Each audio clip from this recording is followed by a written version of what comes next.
You're at 2 now? I'm at 2. I want you to guess, because Okay. there's only 2 teams left, and we know Ravens and Chiefs. Who do you think I put at number 2? The Ravens. I did. I went Ravens at number 2. I did. Okay. I I had the think Ravens at 7. I'm very curious about your argument for the Ravens at 2. really, because I want to hear your argument of why they're at 7 first. Like, this is really what Offensive line concerns.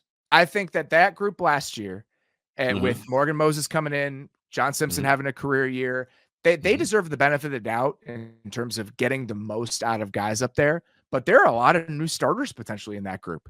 Andrew Voorhees is slotted in to be their left guard. We've never seen him play. There's a chance Roger Rosengarten starts for them at right tackle as a rookie. Like, there are enough question marks up front for them where I'm like, all right, like, we'll see how this goes. And I love Zay Flowers. I feel like I'm one of like the biggest Zay Flowers fans in America, but I still don't think outside of Mark Andrews, this is a very good to borderline elite pass catching group. And it's okay to me. And that's why it weighs it down a little bit. I honestly thought 7 was pretty good. And that's because I was giving a lot of credit and a lot of weight to the job that Todd Monken did last year, because I think he did a pretty damn good job.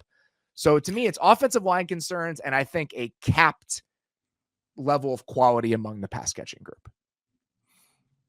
I hear you. I very much so hear you. I agree with what you said about Monken, the scheme that they had. I think that it brought the most out of the players that they had. And I think that, to me, the question marks of like, okay, well, have we seen this guy start on the offensive line? Have we seen this guy start on the offensive line? See, to me, that's where infrastructure comes in. That's a great point. If you have the proper infrastructure, which you can tell me if I'm wrong, but I would be willing to say that Baltimore is one of the top teams in the league when it comes to like infrastructure, like program. That's totally fair. 100%. So I think that if you have a coordinator who's bringing the best out of all of his players, that's his job, not to just bring out the best in his skill players, but in all of his players, skill players, running backs, quarterbacks, and offensive line. You have a great infrastructure. It's molded the way that it is, right? And in order to fit that mold, you have to fit that mold. You're not going to come in and be a guy that's going to be plugged into a situation if you don't fit the infrastructure, if you don't fit the mold. To me, that gives me enough confidence to be like, okay, well, yes, there might be a few guys that we're plugging in that we haven't necessarily seen yet, but if the standard, that's what we say at Alabama, if the standard is the standard, then you're going to rise to that occasion. And if not, you're just not going to play, or they'll find somebody that will. And I think that Baltimore very much has the type of infrastructure to where it's like, if you are not up to par, you will end up not playing. We're going to find somebody to fit this role that is going to play up to the standard and the infrastructure that we need. I think that again, I'm with you. I think that outside of Zay Flowers and Mark Andrews, I don't think that, the Ravens have an elite group of receivers or an elite group of guys you can get the ball to. I think that adding Derrick Henry, I 100,000 million times think that can override your lack of pass catchers. 100%. I also think it overrides questions along the offensive line. And I will admit this. Yeah. There are 2 things in my, let's call it apprehension, about how good the Ravens can be on offense. There are 2 things that I'm overlooking and that I think could make me look stupid down the road. One is what Derrick Henry can do for this running game. I mean, I think Gus Edwards is a solid player, right? Yeah, but of course, respect. We're talking about a different sort of situation, even at this stage in his career, with what Derrick Henry can bring you as a home run hitter and as an engine of your offense. Yes. And the other thing is, I thought they were so good last year. I mean, Lamar won the MVP. Yeah. I'm not giving enough credence to how much of a jump offenses typically take from year 1 to year 2 in a scheme.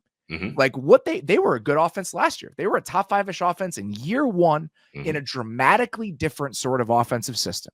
And I think going into year 2 with an offseason to refine it, an offseason be like, all right, this is what we liked. This is what we didn't. Let's pick this. Let's pluck this. I think that they could be really, really good from a structure standpoint in year 2 in a way I'm maybe not considering enough. And that's honestly, that's what I emphasized on my list. Like, they brought the whole band back together and they were damn good last year. Like you said, Lamar won MVP. Everybody around Lamar made Lamar look great last year. Honestly, Lamar played his tail off, but everybody around him made him look great. You bring the whole band back together, and then you bring Derrick Henry. Let me ask you this. When was the last time there was another number 1 rushing option outside of Lamar Jackson? Well, there hasn't really been one because they drafted J.K. Dobbins to be that guy, and he Yeah. just hasn't been on the field. Yeah. So we've had a lot of Gus Edwards over the last couple of years, which again, solid back, but we're talking about a different thing here. Yeah, and what I'm saying is, so when you look at Gus Edwards, and if you're let's put your defensive coordinator hat on. If you're looking at the Ravens and you're like, okay, who's the Ravens' number one rushing option right now? Gus Edwards or Lamar Jackson?